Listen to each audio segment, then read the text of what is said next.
lo que pretendo es conversar con ustedes sobre identificación de las diferencias entre los escenarios esperados de implementar una agenda que nosotros propusimos, y ahorita les comento de qué se trata, y lo que surge en el proyecto de ley para ver potencialmente cuáles son las líneas de mejora que nosotros sugerimos para contribuir con que el proyecto en su discusión pues busque especialmente el objetivo que es beneficiar al usuario final y trasladarle todas las mejoras de competitividad al usuario. La propuesta tiene que ser usuario céntrica, de lo contrario no es sostenible en el tiempo. Como elemento referencial en esta lámina pueden ver en la esquina superior, en la esquina inferior izquierda, la agenda de cambio que había propuesto ACOPE. Eso lo propusimos en una exposición en la Universidad LID en noviembre del 2021, ya poco menos de 2 años. Y en la esquina inferior derecha pueden ver el documento completo de esa presentación. Ambas están en esos enlaces y cualquiera puede bajarlo y puede ver ese material.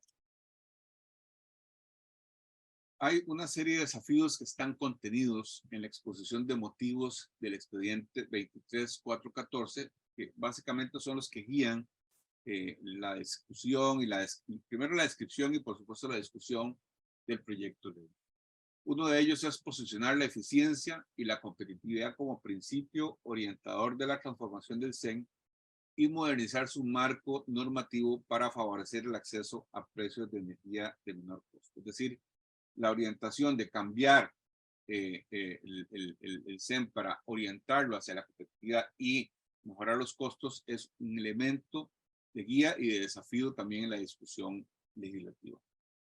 Otro es la integración de las distintas fuentes de energía para la eficiencia y optimización del CEN y el progreso de objetivos nacionales para la descarbonización de la economía. Ya don Ricardo en la conferencia previa habló abundantemente de los temas de descarbonización. Este es un objetivo que es positivo desde el punto de vista de la propuesta que tiene el país, pero como a nivel está como delineado, como en grandes conceptos. Hay que buscarle formas de aterrizar esto y de hacerlo práctico y hacerlo y llevarlo a elementos concretos. Eso es lo que hace falta. Y por supuesto, el sector eléctrico es fundamental en los procesos de descarbonización y la integración de diversas fuentes de energía para lograr este objetivo. Entonces, esta es otra línea de discusión y una línea guía del proyecto. Tercero es la realización de la evolución rápida del CEN de forma solidaria con mercados locales, mayor bienestar para la población, mejor competitividad y potenciar el crecimiento del país, que son básicamente conceptos de política pública que en general se comparten. Y con respecto al tema de solidaridad, lo que es importante buscar es un esquema que sea útil, especialmente para que las personas que tienen menos capacidad de adquirir servicios eléctricos lo puedan hacer. Hoy día hay una discusión sobre eso, no es una discusión de gran intensidad, pero existe, y es si realmente el esquema que tenemos de solidaridad actual es el que debería ser el conveniente para el país, porque el sistema está basado en las gradas tarifarias que se establecen a nivel de ARECEP y que le dan alguna ventaja a los que tienen menor consumo, asociando menor consumo con gente con menos recursos. Eso no necesariamente es correcto porque obviamente hay personas que aunque tengan poco consumo tienen capacidad y solvencia necesaria para hacerlo. Gente que vive sola, gente que tiene ¿cómo se llama? Algún tipo de casa de descanso, de veraneo, etcétera. Ahí pueden haber bajos consumos y pueden estar recibiendo una solidaridad que deberían brindarse a la persona que no tiene o personas que no tienen este tipo de capacidad para poder atender sus necesidades en el sector eléctrico. Y finalmente, impulsar los procesos de electrificación de los consumos de energía en el país para acelerar la ruta de la descarbonización. Ahí ya se ha hablado algunos temas de acelerar esos procesos de consumo, de electrificación de los consumos. Se ha hablado de pasar de calderas de búnker a calderas eléctricas, se ha hablado de impulsar la atracción de grandes industrias electrointensivas. En fin, hay una serie de cosas que pueden estar ligadas con este desafío, pero lo importante es que todo esto contribuya hacia la ruta de la descarbonización.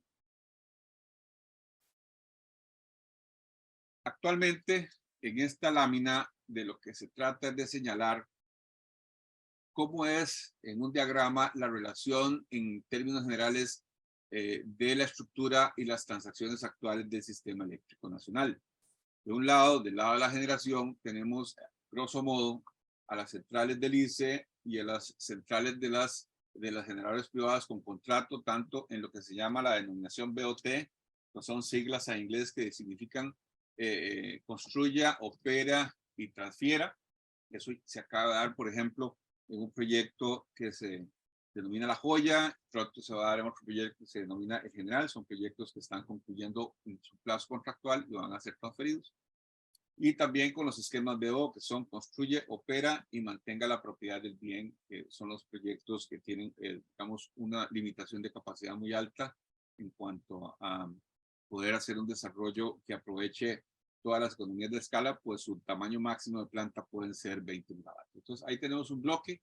Ese bloque, que por supuesto lo maneja el ICE, es el bloque más importante de energía del país y tiene relación en consumo con ICE distribución y con la venta que le hace el ICE a las distribuidoras.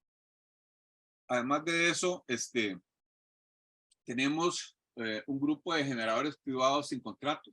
Estos desde el año pasado, no, desde hace como 3 años aproximadamente, cuando empezaron a vencer los contratos, la política pública del gobierno anterior era contrato que se vence, contrato que no se renueva, lo cual no tiene un sentido lógico con relación a las necesidades energéticas del país. Entendemos algunos aspectos de coyuntura que no han sido los únicos, pero estos son importantes. La coyuntura en el gobierno pasado es que estábamos en un periodo de pandemia y también estábamos en un periodo de gran abundancia del recurso hidroeléctrico. Eso lo tuvimos el año pasado. También teníamos algunos conceptos falaces, como por ejemplo que estamos sobreinstalados porque la capacidad instalada, que es alrededor de 3.500 megavatios, supera la demanda máxima, que es como 1.700 megavatios. Este tipo de comparación con una relación 2:1 aproximadamente no tiene digamos, el sustento técnico como para señalar si un sistema eléctrico está sobreinstalado o no lo está, y realmente no lo está porque Costa Rica ha evidenciado en este verano el enorme consumo de energía térmica que ha tenido que hacer y la importación que ha logrado en el sector en el sector regional, en el MER.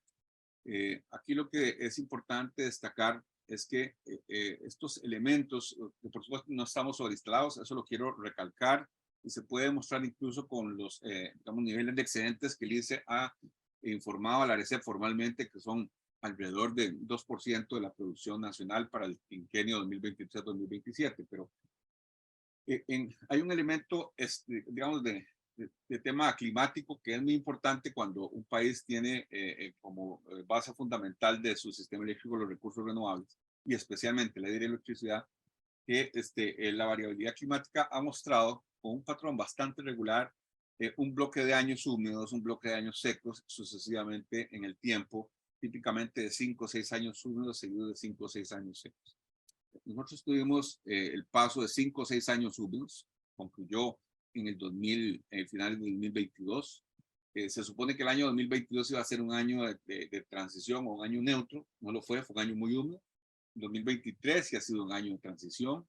Hoy estamos ya con el fenómeno del Niño completamente asentado y lo que se viene son veranos secos en el 2024 y 2025. Además, la Organización Meteorológica Mundial ha indicado que el quinquenio 2023-2027 será el quinquenio más caliente que sufra la humanidad desde que la humanidad tiene registros meteorológicos. Entonces, ese es el panorama, que es más o menos lo mismo que ha revelado la variabilidad climática, sobre lo cual tenemos 70 u 80 años, no solo de experiencias, sino de registros, de datos meteorológicos costarricenses, pero que además se ve acendrado, incrementado por el concepto o el efecto del cambio climático. Entonces, lo que hemos visto vamos a tener estos veranos intensos. Ya don Ricardo Trujillo mencionó el artículo que publicó hoy el ingeniero Salvador López, que fue el director del CENSE durante varios años, en donde él menciona el tema de racionamientos y que hay posibilidades o alternativas para poder administrar ese tema. Pero eso es algo que hay que ir analizando y buscando alternativas y soluciones, pero en el cortísimo plazo. Y por supuesto, una de esas es contratar las plantas que están desconectadas, que nunca debieron haber salido de operación, porque realmente son activos energéticos o energía limpia y barata que forman parte del sistema eléctrico nacional. Nada más que tienen la particularidad de que son privados. Esa es su única particularidad, porque activos energéticos que tienen costos más caros que estos no han salido de operación. Ahí se mantienen dentro del sistema eléctrico nacional. Entonces, en esta estructura de transacciones actuales vemos este patrón. Del lado del consumo también tenemos a nivel de las distribuidoras generación propia. Las distribuidoras actúan como organizaciones verticalmente integradas que también pueden hacer generación y autoatenderse. Además de eso, tenemos una relación o un esquema que une la generación con el consumo a través de la actividad de lo que se llamó el CENSE, Centro Nacional de Control de Energía. Hoy día el CENSE no existe como tal. El ICE cambió esa figura o esa unidad administrativa a una unidad que se llama DOCSE, que es la División Operativa de Control del Sector Eléctrico. Entonces, ya el CENSE como tal no existe. Y eso hay que entenderlo porque hay personas que siguen pensando que este concepto nacional se mantiene. No, lo que existe ahora es una unidad administrativa que responde a los conceptos corporativos del ICE. Y eso uno lo entiende porque al final de cuentas es una unidad del ICE y el ICE puede decidir qué hacer con ella. Lo que es importante y es parte de la discusión de este proyecto de ley es que el centro de control o el operador de sistema, operador de mercado, requiere un elemento de independencia fundamental de todos los actores del sector eléctrico, el ICE. Además de eso, vemos en la parte de abajo la relación con el ICE y el MER, el ICE, el Mercado Eléctrico Regional, en donde realmente el ICE sigue siendo hasta la fecha el único actor del mercado eléctrico nacional, a diferencia de todos los demás países de América Central. Entonces, esto es lo que nos revela la radiografía actual. ¿Cuáles han sido sus resultados? Hay cosas que se han hecho bien. La cobertura eléctrica es muy importante. Costa Rica anda alrededor del 99.5%. El uso de renovables ha sido muy importante en Costa Rica.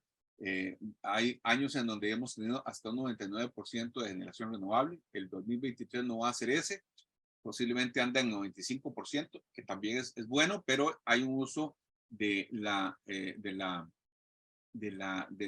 expediente térmico de las plantas térmicas casi que como un carro bomberos cuando se usa cuando se ocupa.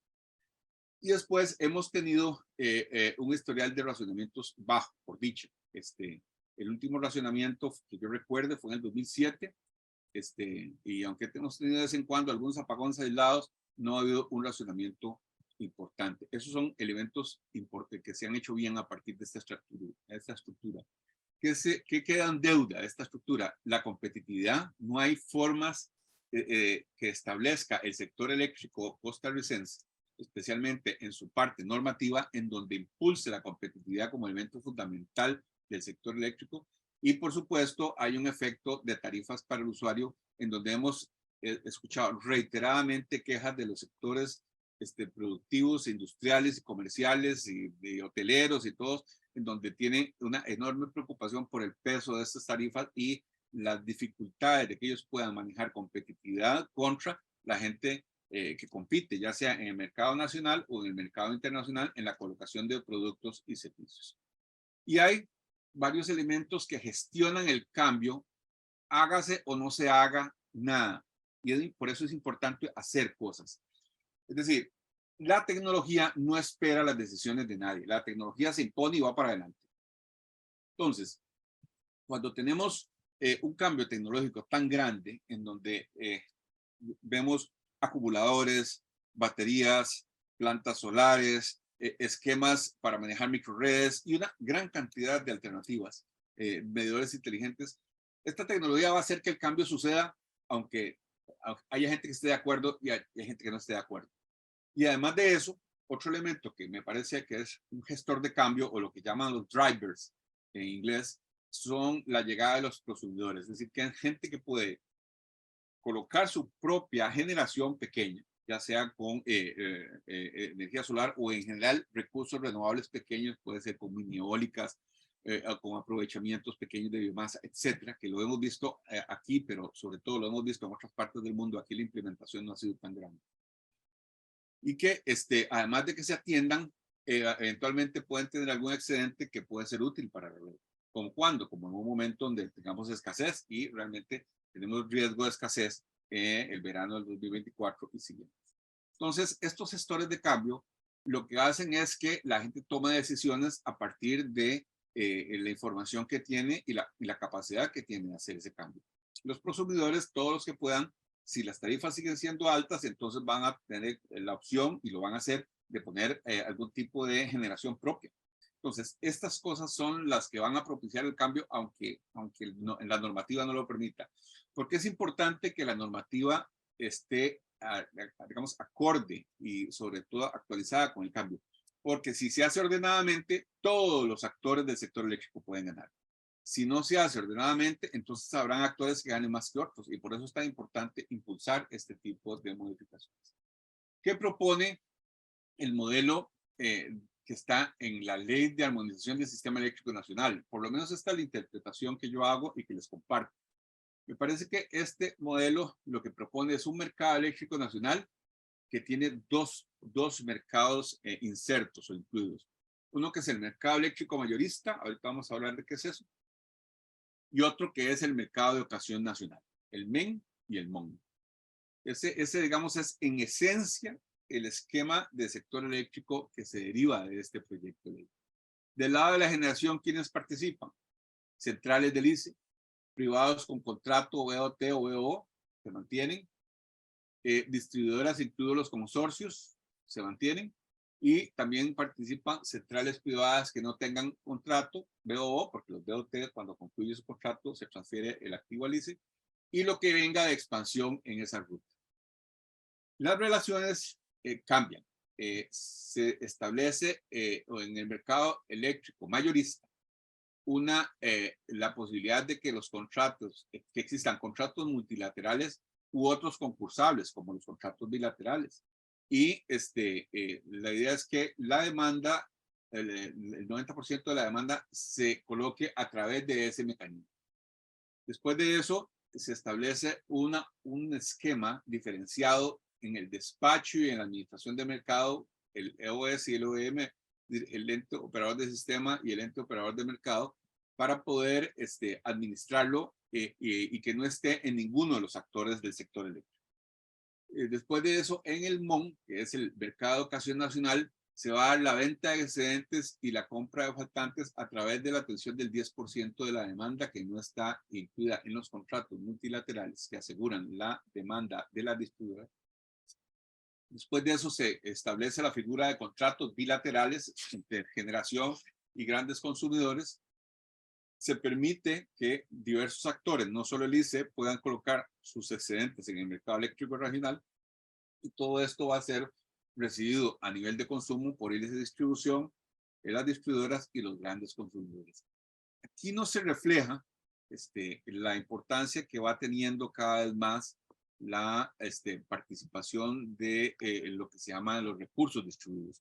Eso ya está normado en otra ley, pero debería ser parte de este conglomerado de cambios que estamos viendo en la propuesta del sector eléctrico nacional a través de este proyecto de ley. Eso es en grandes rasgos los cambios que se ven. Ahora, como les dije que mi conferencia va a ser muy en una comparación entre lo que propone el proyecto de ley y lo que hemos propuesto nosotros en el pasado, entonces vamos a hacer un viaje o un análisis viendo la situación comparativa de estas dos propuestas. ¿Cuáles son las convergencias? ¿Cuáles son las diferencias? cuáles son los aspectos críticos que encontramos que son muy importantes anotarlos y cuáles son los elementos de mejora que vemos. Y la situación comparativa la hacemos en estos dos grandes bloques: planificación, gestión de la expansión y operación de mercado, que son las dimensiones clave dentro del sector eléctrico según nuestra consideración.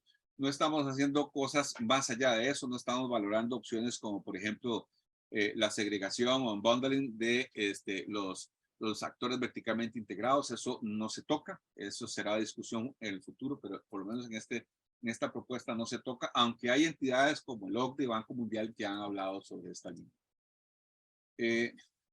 En el tema de la planificación, actualmente la planificación de la generación es elaborado por el ICE, se enmarca dentro del Plan Nacional de Energía del MINAE. Hay una baja supervisión y participación de otros agentes, en realidad casi que es nula, porque la planificación la hace el ICE en la unidad administrativa que tiene y no le consulta a nadie excepto cuando revela el resultado final. El plan de generación de la expansión no es aplicable a empresas municipales y cooperativas, entonces se vuelve un plan corporativo, un plan más del ICE y menos un plan nacional. Y el planificador ejecuta el plan y asume riesgos y errores por planificación. Y esto es muy, muy importante señalarlo. Por ejemplo, ya la Contraloría ha señalado en el pasado que hay proyectos que se propusieron para que costaran X y se han costado 2X y 3X y hasta 4X, como pasó con el proyecto de balsa inferior en el caso de la Compañía Nacional de Fuerza y Luz. Esto es un problema para el usuario, porque al final de cuentas el desarrollo del proyecto se decide en estas oficinas, pero el costo incremental del proyecto lo paga finalmente el usuario. Y esto es algo que hay que eliminar. Es importante en el escenario meta que el MINAE dirija y supervise el PEC, que sea indicativo y que sea un esfuerzo de la competitividad quien atienda a eso. Y que el operador del sistema, como entidad independiente y neutral, logre este trabajo. Que el proceso de planificación sea participativo, abierto y supervisado por la ARECEP, que el plan sea aplicable a toda la demanda, que incluya municipales, cooperativas, todo el mundo está incluido en el plan de expansión, me refiero, y que este plan indicativo mitigue los riesgos de errores y que existen errores, que los errores sean trasladados y los asuman los responsables del proyecto y no los usuarios finales. Esto es lo que nosotros proponemos. Lo que dice el escenario meta, lo que dice el escenario proyecto ley es que el MINAE va a realizar la planificación estratégica en coordinación con el ente operador del sistema y la ARECEP, que el ente operador del sistema, como un órgano desconcentrado del MINAE, elabora el plan de largo plazo, que el proceso de planificación va a ser consultivo, que el plan de expansión va a atender toda la demanda y que va a haber una ejecución compartida entre inversión pública e inversión privada. Hay algunas cosas que se han mejorado en la propuesta, pero faltan otros esfuerzos por realizar. En la gestión de la expansión, básicamente en el pasado la expansión ha sido basada en inversión pública liderada por el ICE. Hemos tenido inversión privada muy restringida por peso y por tamaño. Realmente los montos son mucho menores que el de la expansión pública y los tamaños están acotados por los límites que establece la ley actual sobre eso, que son límites que no tiene la técnica y que además desaprovechan, como comenté hace un rato, las potenciales economías de escala. Los riesgos de inversión y ejecución recaen sobre el sector público y las tarifas del usuario, y la competencia es muy limitada y hay una baja eficiencia por señales de precios regulados, ya que no es esa la guía para poder hacer la selección óptima de los proyectos. El escenario meta que nosotros hemos comentado en nuestra propuesta es que la expansión tiene que estar basada en licitaciones abiertas, gestionadas por el operador del sistema de mercado, un operador independiente, por supuesto, y supervisadas por la ARECEP. ¿Para qué? Para que pueda integrar las demandas que entregan los distribuidores. Hay un mandato de los distribuidores de que deberían contratar toda su demanda, y hay un riesgo de inversión que es asumido por los desarrolladores, no por los usuarios. Y la competencia debe ser amplia por el mercado y que se emitan señales de precios eficientes para la expansión. El escenario del proyecto de ley básicamente lo que propone es una expansión parcial por licitaciones gestionadas por el ente operador de mercado, supervisadas por la RECEP, mantiene las licitaciones ICE y los contratos bilaterales que puede tener el ICE con la generación privada, así como el desarrollo particular que hacen cooperativas y distribuidoras municipales. Las distribuidoras deben asegurar el 90% de la demanda, no el 100%. El riesgo de inversión es compartido, y hay una competencia limitada por cupos en la ley 7200 y las señales de precios siguen siendo mayormente reguladas, lo que, digamos, reduce su eficiencia. Y finalmente, hay en la operación de mercado, lo que revela el escenario actual es que hay un despacho fraccionado entre centrales del grupo ICE, de las distribuidoras y de las plantas las plantas contratadas, que no es un despacho optimizado desde el punto de vista de mínimo costo económico. Hay un autodespacho forzado de la generación privada y las empresas municipales y cooperativas.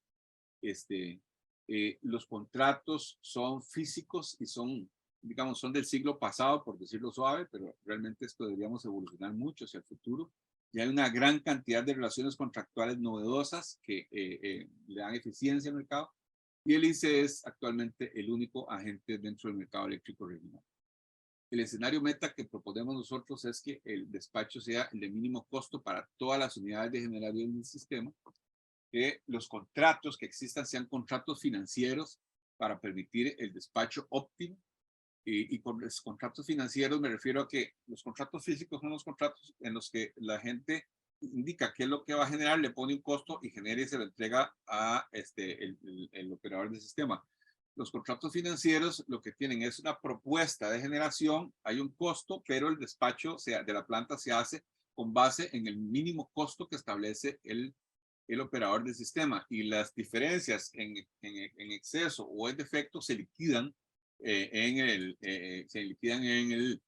el ente operador de mercado de acuerdo a la participación de todos los actores. Entonces eso le da una enorme flexibilidad al operador para que haga el despacho de la forma más eficiente posible, y el productor puede puede ganar o puede perder según los precios que tenga su despacho.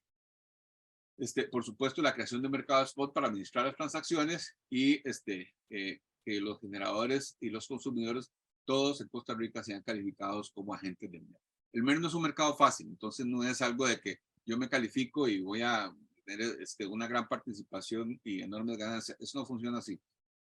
Pero sí es importante que se le dé ese elemento de reciprocidad que debería tener todos los actores del sector eléctrico costarricense en el mercado eléctrico. El escenario del proyecto ley tiene un despacho económico limitado por los contratos físicos, porque no se pueden optimizar como si fueran contratos financieros. Existe la creación de un ente operador de sistema y un ente operador de mercado, y tenemos un poco de enredo en esas figuras que ahora vamos a ver. Hay un mercado spot de desvío de contratos y excedentes que, digamos, pretende atender un 10% de la demanda. Solo el ICE puede comprar en el MER para demanda nacional, esa es la propuesta, y los generadores podrían comercializar excedentes en el spot local y en el MER por medio de agentes autorizados, que es una figura que se delinea ahí en el proyecto de ley, aunque no es muy claro. Entonces, viendo ese análisis comparativo, vamos a ir en un resumen de convergencias y diferencias, aspectos críticos y elementos de mejora, que es, digamos, la pretensión final de esta explicación que les estoy dando sobre el proyecto. La planificación es aplicable a toda la demanda. Eso es un elemento donde convergemos, dirigida por una autoridad política.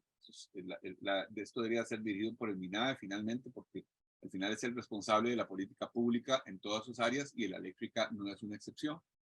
El proceso de planificación consultivo con participación del operador del sistema y el regulador es otra convergencia. Licitaciones abiertas gestionadas por una entidad independiente. El objetivo de crear un despacho económico de mínimo costo, también una convergencia, aunque no hay claridad y no es como nosotros lo estamos proponiendo originalmente, sino como lo propone el proyecto de ley. Hay la creación de un mercado mayorista e ingreso de nuevos agentes. Hay una habilitación de agentes en el MER, aunque no está clara la forma. Y hay un derecho de contratar y vender de los generadores privados, que es un tema importante. con algún detalle en la planificación a toda la demanda. Ahí vemos que hay fundamentos semejantes, pero hay una débil aplicación práctica porque no se establece con claridad la forma. Y además, sobre todo los actores. Se establece una planificación estratégica del MINAE y una planificación de largo plazo del ente operador del sistema que hay que aclarar. No es, la intención es correcta, pero hay que aclararlo en el proyecto de ley. El ente operador del sistema depende del MINAE. Eso es algo que ahora vamos a comentar con más detalle porque es un elemento de mejora muy importante. Y no se aplica, no se define cómo la planificación aplique ya y a otras distribuidoras, y hay coexistencia de planes y proyectos como hoy día existe. Esos son elementos que hay que ajustar. En la planificación consultiva y la participación del regulador tiene distintos enfoques y hay una indefinición del rol del regulador en la supervisión y en la fijación de estándares del proceso productivo que hay que aclarar. Hay licitaciones abiertas como mecanismo central de expansión, pero se mantiene la ley 7200 de contratación de proyectos por el ICE. Eso, digamos, no está mal, pero si queremos evolucionar hacia un esquema competitivo, lo que deberíamos es conducir todos los procesos de compra hacia un mecanismo central de licitaciones como esquema de expansión, y tampoco se obliga al ICE y a las distribuidoras a participar en la contratación por licitación centralizada que establezca el ente operador del sistema. Entonces, esos son elementos de ajuste y de mejora que requiere el proyecto de ley.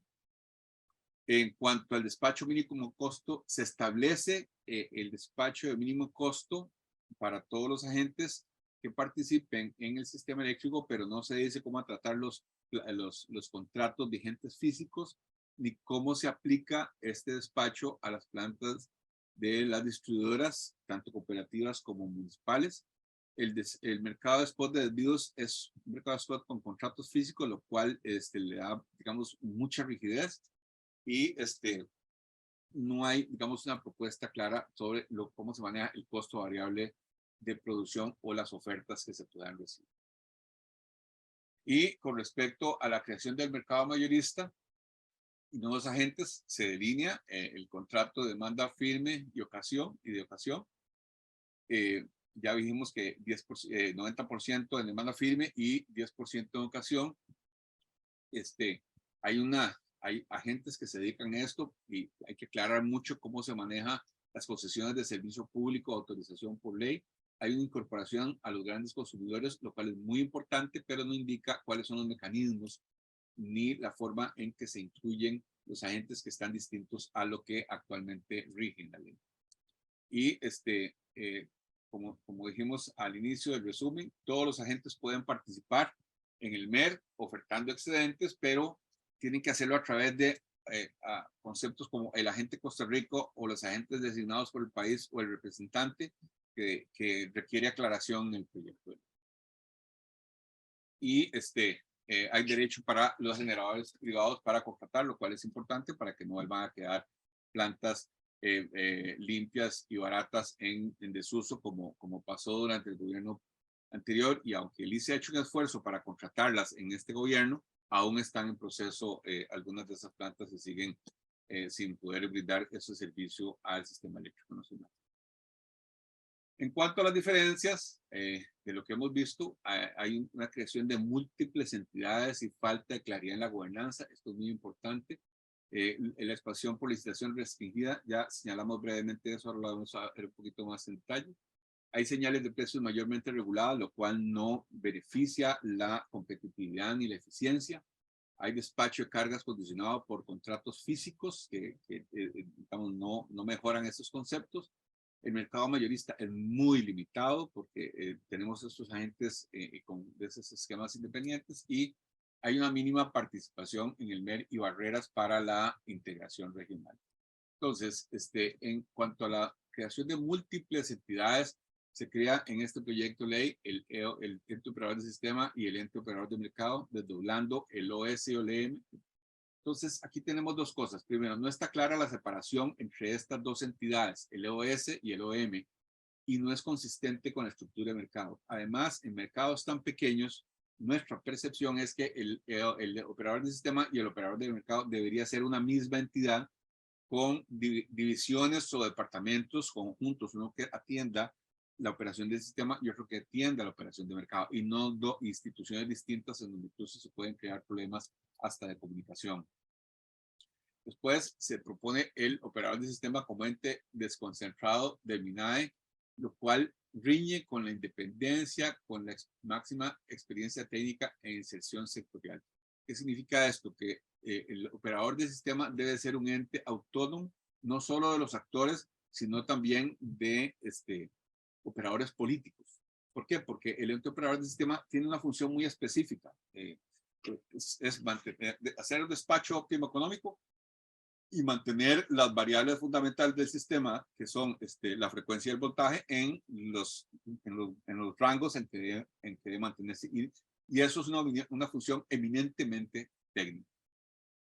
En cuanto a la expansión por licitación restringida, tenemos un grupo de distribuidoras sin obligación a participar, lo cual no optimiza el proceso. También está el manejo de la ley 7200, el uso de la ley 7200. El ICI, las distribuidoras pueden seguir desarrollando sus proyectos, entonces eso no es concordante con que el próximo proyecto sea el óptimo de todas las opciones y hacer el óptimo para el usuario final. Y eso reduce el espacio e impacta el proceso de licitaciones centralizadas. En cuanto a las señales de precios, no se sabe si los precios de los PPAs futuros surgirán de la licitación o van a tener que ser calculados y revisados por la RECEP.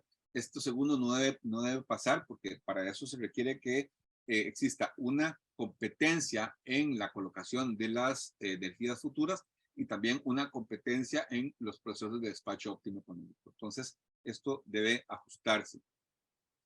Incluso los precios de los contratos bilaterales en este proyecto de ley se promueve que sean fijados por la RECEP, lo cual no tiene sentido. Esto debe ser fijado por la relación entre el comprador y el vendedor, en donde la RECEP lo único que tiene que hacer es revisar la calidad de la energía y que sea conveniente para todo el sistema eléctrico nacional. No hay una distinción en el precio contractual y el precio de referencia a la tarifa, que son cosas y conceptos diferentes. Y es muy importante que se dé la competencia y que exista ese traslado de riesgos de inversión al sector privado, y en este proyecto ese concepto sigue siendo limitado. Además, como hemos dicho, el despacho de carga está condicionado por los contratos físicos, lo cual restringe intensamente la posibilidad de tener una optimización en ese mercado. El mercado mayorista es muy limitado porque sigue manteniéndose el 80% de la generación prestada por prestadores verticalmente integrados, y se mantiene el límite máximo del 15% para la capacidad del sistema en proyectos elegibles por parte del sector privado, lo cual es una restricción que no tiene asidero desde el punto de vista técnico. O sea, no hay ninguna razón para mantener ni un 15%, ni un 30%, ni nada, ningún porcentaje. Además, hay una mínima participación en el MER, porque se siguen manteniendo barreras como que la intermediación para estar ahí tiene que ser por medio de algunos representantes. En cuanto a las diferencias en esta filmina, que es posible que ustedes no vean con toda claridad, pero igual queda en la presentación que va a estar ahí en la página web que don Ricardo establezca para que puedan obtenerla. Se ve la multiplicidad de actores que se crean en este proyecto de ley. Esto hay que reducirlo a los mínimos actores necesarios para poder operar eficientemente el mercado eléctrico que se quiere crear. En cuanto a los aspectos críticos, hay tres que es importante señalar. Uno, que la energía eléctrica producida en el país es propiedad del Estado, según este proyecto de ley. En eso estamos totalmente en desacuerdo. Un operador de sistema integrado a la autoridad política, ya lo mencioné, ahora lo detallo con un poco más de profundidad, y una falta de títulos legales para habilitar nuevos agentes. Y aquí, muy breve, lo que dice el proyecto de ley, así como está textualmente: la energía producida en el territorio nacional, una vez integrado al sistema eléctrico, es propiedad del Estado. Eso no tiene sentido. El Estado no ha pagado por esa energía. Lo que es importante es que este tipo de, digamos, de elementos que crean gran confusión se eliminen del proyecto de ley, porque de lo contrario esta es una bandera roja para que haya gente que quiera invertir en el sector eléctrico nacional. Después de eso, el operador del sistema integrado de la actividad no debe ser, ya comenté que es un tema muy importante en cuanto a la rigurosidad técnica que se maneje en este tipo de organizaciones, especialmente los que se encargan del sistema del mercado eléctrico. Entonces, debemos tener la autonomía correspondiente, e incluso pasar el operador del sistema de un actor, como está en este momento en el ICE, a un órgano ministerial, le puede implicar una disminución en sus capacidades técnicas y disminuir incluso la forma en que actualmente se realiza. Y también vemos falta de títulos habilitantes nuevos. INAE se establece como ente para hacer habilitación de centrales de energía renovable no convencional, pero se mantiene el máximo tope de 50 megavatios antes de aprobación legislativa para las plantas hidroeléctricas. No está clara la definición de títulos habilitantes para los grandes consumidores. De hecho, no está definido y es muy importante para que puedan operar en el mercado, ya sea por concesiones o por permisos o por el título habilitante que corresponde.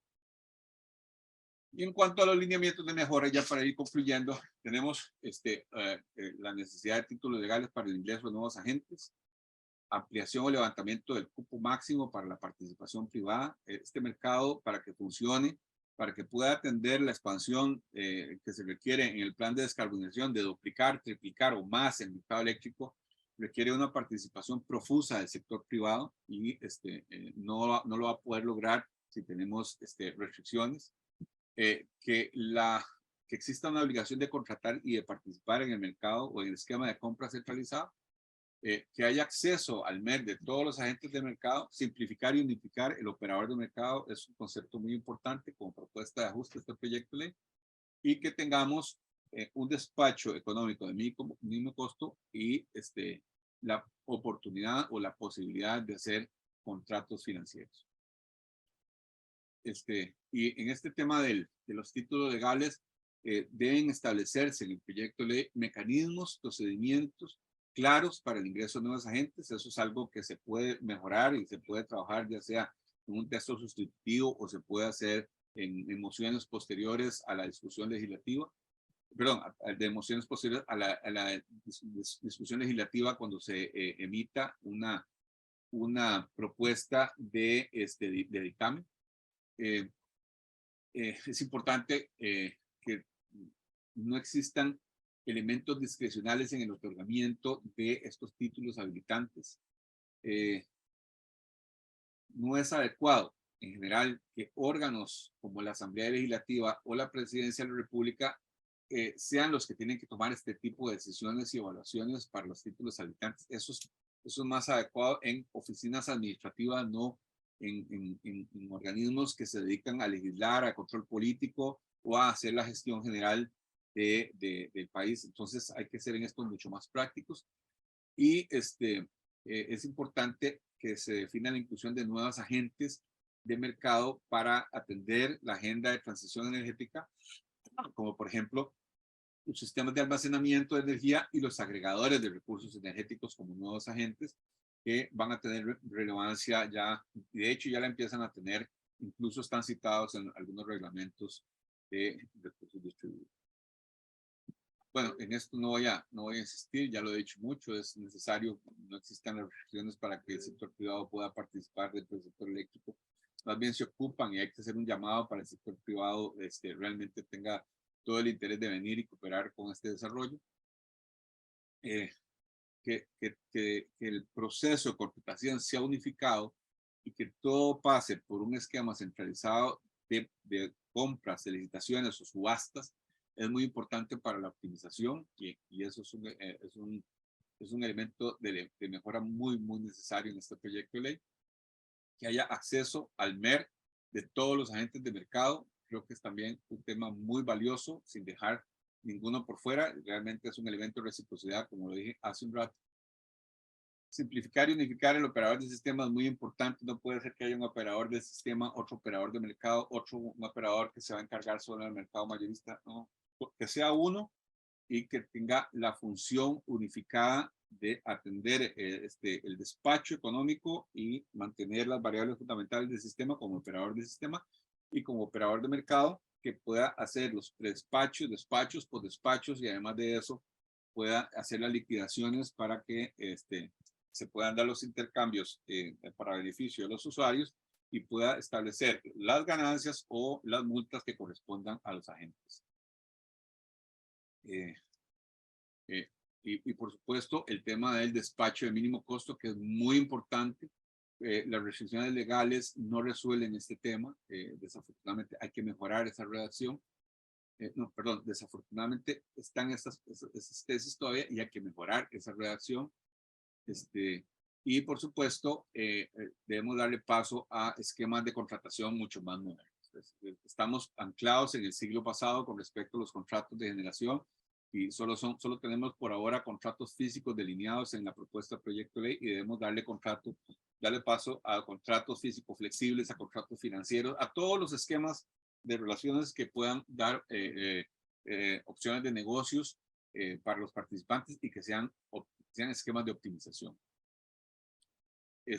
Por supuesto, dejar espacio para la creación de un mercado de servicios auxiliares. Esto requiere también la posibilidad de que este servicio se amplíe a otros participantes y considerar a los desarrollos de energía renovable distribuida o los recursos distribuidos en la prestación de servicios dentro de este proyecto de ley. Y aquí concluyo nada más diciendo que nos parece una gran oportunidad la que ha presentado el Poder Ejecutivo de discutir este proyecto y, por supuesto, de tomar todos conciencia de que es necesario participar y dejando de lado mucho los temas ideológicos o los temas de status quo, de cuidar feudos. Hay que participar básicamente con una base de lo que requiere la Costa Rica del futuro, de que requerimos el plan de descarbonización, de que requerimos mucha competitividad y que el objetivo de toda esta discusión sea lograr un marco de normativo moderno que beneficie al usuario final. Les doy muchas gracias por su tiempo y atención. Don Ricardo, hasta ahí quedo, por todo gusto.